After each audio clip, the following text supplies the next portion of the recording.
Lula finalmente chegou ao Egito para participar da COP27 e iniciar a humilhação internacional do Bolsonaro. Mas esse momento, que era um momento de importância, de reposicionamento da política externa nacional, que nós poderíamos estar discutindo questões importantes, foi dominado por uma polêmica vazia sobre o avião que Lula usou para ir até o Egito. A imprensa brasileira parece estar mesmo disposta a apostar na mediocridade. Mas o que você achou dessa polêmica? Você acha que o Lula fez certo, fez errado de ter viajado no avião do empresário? Deixa o seu like se você quer a humilhação internacional do Bolsonaro e, claro, se inscreva no canal. Essa ida do Lula à COP, pessoal, ela é fundamental e ela é muito importante, porque é uma reabertura das relações internacionais do Brasil com o mundo todo. Porque ao longo dos últimos 4 anos, o Brasil foi ficando cada vez mais isolado no mundo por conta da posição de Bolsonaro em assuntos que são sensíveis para a comunidade internacional, como meio ambiente e também direitos humanos. Fora todas as atrocidades que Bolsonaro foi falando ao longo do tempo e também provocando. Então o Lula, na COP27, ele chegou e foi recebido com status de líder de Estado, já de chefe de Estado. Há uma expectativa muito grande, o stand brasileiro que vai recepcionar o Lula está bombando, enquanto o stand nacional, com os representantes do governo Bolsonaro, míngua, está às moscas. Tudo bem que existe aí um deslocamento das expectativas do poder, o que é muito normal, mas também a comunidade internacional espera de Lula uma posição bem diferente da de Bolsonaro, que poderia ter ido até a COP27, mas optou por não ir, porque ele sabe que seria uma grande humilhação, os holofotes todos ficariam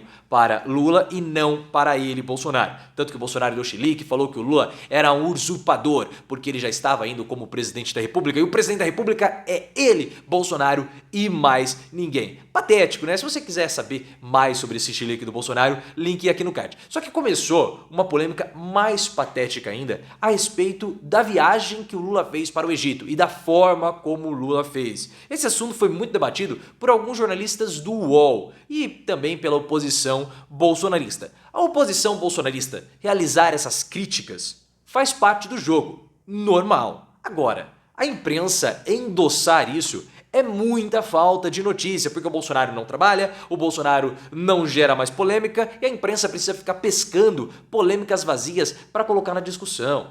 Começaram a questionar o motivo do Lula ter ido até o Egito com o avião de um empresário. Um avião de um empresário que foi condenado pelo Caixa 2, o avião não estava nem registrado no Brasil, estava registrado nos Estados Unidos para reduzir aí o pagamento de impostos, o Lula não deveria ter feito isso. Só que como o Lula poderia ir ao Egito?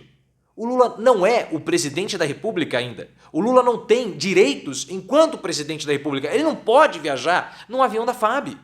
Ele vai pedir se o Bolsonaro negar, como poderia negar. E aí, o que ia fazer? Viaja de voo de carreira. Voo de carreira? O presidente da República viajar em voo de carreira? Isso afeta a segurança do próprio presidente e a segurança do país. Precisa ser feito um voo especial para levar o presidente da República. E toda essa polêmica, na minha opinião, ridícula, vazia. Não há nenhuma importância nessa discussão. A imprensa perde a oportunidade de discutir reposicionamentos internacionais, de discutir política externa para discutir uma polêmica extremamente vazia. Porque essa viagem, ela é super importante. É uma oportunidade única que nós temos de reposicionar a nossa política externa. A política externa no Brasil foi completamente destruída e o mundo espera do Brasil o seu papel de liderança climática, liderança nos direitos humanos e de liderança na América Latina. Não existe outro país como o Brasil na área de influência da América Latina. Tanto que os países da América Latina estão olhando e esperando posicionamentos de Lula para saber o que eles vão fazer daqui para frente com a política externa deles próprios. Então tudo isso é importante e vocês sabem muito bem que o Lula vai ter um longo e penoso caminho nos próximos 4 anos para reposicionar e reconstruir a imagem brasileira no exterior. E é por isso que o Alckmin ele é tão importante, porque enquanto o Lula estiver viajando, estiver reposicionando o país, fazendo acordos bilaterais, como já vão acontecer, reuniões bilaterais irão ocorrer durante a COP27. Como eu falei para vocês, o Lula ele chegou com status de presidente da República, mesmo o Bolsonaro ainda tendo a caneta. Então o Lula vai ter que viajar e o Alckmin vai ficar aqui no nosso país como uma espécie de líder de governo, enquanto o Lula seria uma espécie de chefe do Estado. Então tudo isso é importantíssimo. E as políticas externas do passado do governo Lula, que foram muito criticadas, nesse momento elas poderiam estar sendo rediscutidas Novamente, porque as políticas externas do governo Lula e Dilma eram políticas externas acertadas. Elas foram mal conduzidas, mas elas foram acertadas. Eram políticas externas necessárias. Então toda aquela discussão sobre Porto Muriel em Cuba é uma grande bobagem. Foi mal executada? Podemos questionar a execução, mas não a política. Aquela política precisa voltar. E que foi baseada aquela política?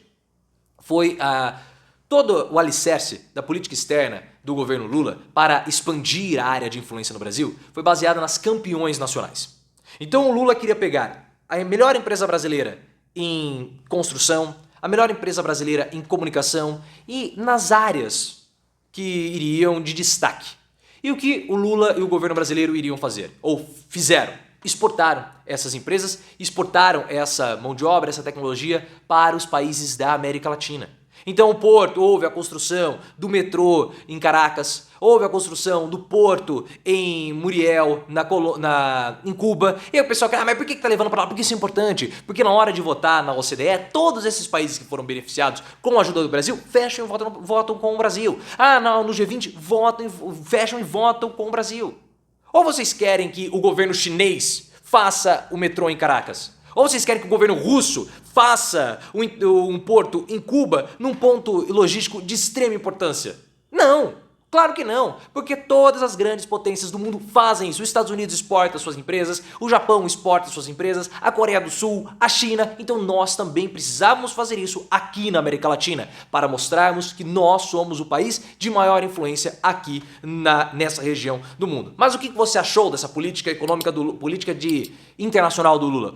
É acertada? Precisa voltar? O que você achou também da participação do Lula na COP27? Coloque nos comentários e se inscreva no canal. Enquanto o Lula começa a reconstruir o posicionamento, a imagem do Brasil no exterior, Bolsonaro é humilhado. Porque ele nem foi ao G20. O Bolsonaro ele foi convidado para ir ao G20 e ele não quis. Foi convidado não, né? Ele tem o direito de ir, mas ele não quis ir. Quem vai representar o Brasil daqui 1-2 semanas no G20 que vai acontecer em Bali, na Indonésia, é o Carlos França, o chanceler. Uma coisa ridícula, porque nunca isso aconteceu, nunca antes na história do país, um representante brasileiro, um presidente brasileiro não compareceu à cúpula do G20. Tudo bem que o mundo não quer mais saber do Bolsonaro, o Bolsonaro ficaria simplesmente sem falar absolutamente nada, ficaria isolado, ninguém quer conversar com o Bolsonaro. Mas era uma oportunidade do Bolsonaro ir já para começar a criticar o Lula. Porque ele vai ser oposição ao Lula? Não vai. Pelo menos essa é a expectativa. E essa não ida do Bolsonaro ao G20 pegou tão mal, mas tão mal, que inclusive integrantes do PL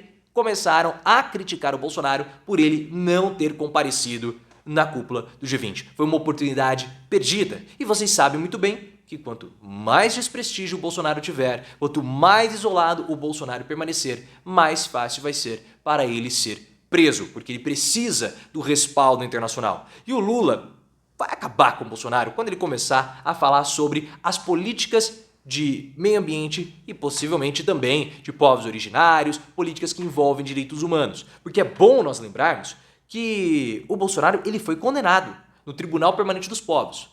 Tudo bem que a condenação no Tribunal Permanente dos Povos não é uma condenação é uma condenação simbólica, tá? E o Bolsonaro foi condenado por isso, pela sua atuação durante a pandemia. É uma condenação simbólica, não tem caráter de punição, mas isso afeta também a imagem internacional que Bolsonaro possui. Fora todas as outras, né? Falar que a esposa do Macron era feia, não se encontrar com um diplomata francês, todos esses dessabores internacionais, as queimadas na Amazônia, os ataques a países, ataques verbais, né? A outros países, tudo isso corrói ou corroeu a imagem do Bolsonaro. E agora esse desprestígio vai aumentar ainda mais com a ida do Lula à COP, problemas na Organização das Nações Unidas, como o Bolsonaro já está tendo, e também a não ida ao G20, que foi vista, pessoal, pelos diplomatas internacionais como sendo um alívio e um sentimento de revanche, porque o mundo todo quer ver Bolsonaro esmigalhado, destroçado, humilhado e cada pedacinho do Bolsonaro colocado dentro de uma caixinha, colocado atrás das grades, porque quando o julgamento de Bolsonaro começar, o mundo vai fazer uma pressão imensa para que o Bolsonaro seja preso. E quando o Bolsonaro começar a espernear, falar que ele é um perseguido político, o mundo vai falar para ele: não, você não é. Fique aí na sua cadeia que o mundo vai ficar um lugar melhor.